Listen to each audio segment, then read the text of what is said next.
Hey, this is Locksmith. So, I'm already up to 20 lost keys for the weekend, and it's been pretty crazy. More, I don't know. I've lost track. Little sleep. I was thinking about previous Oktoberfest, and I came up with this awesome story from the old days.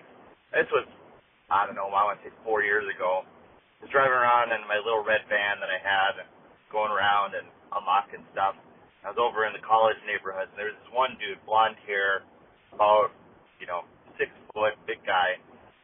And he was so drunk that every time he saw my van, he tried to fight it. Not me, not the company, the van. And one time he was sober enough to realize he was trying to fight a vehicle for some reason. And he goes, "Man, look, it's a company vehicle. Why do you care?"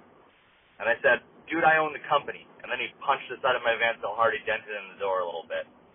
Thankfully, a little plunger trick and dent came out and all was well with the world. But still, that was a year that I'm pretty sure it's a raging bull year, because that dude, I saw him everywhere, all over the fest grounds, all over lacrosse. If I went on a call, I ran into this dude at least once. So yeah, another story from Oktoberfest past. Happy Oktoberfest, people. I'm out fixing all these keys on what I call the day of regret. Have a good day.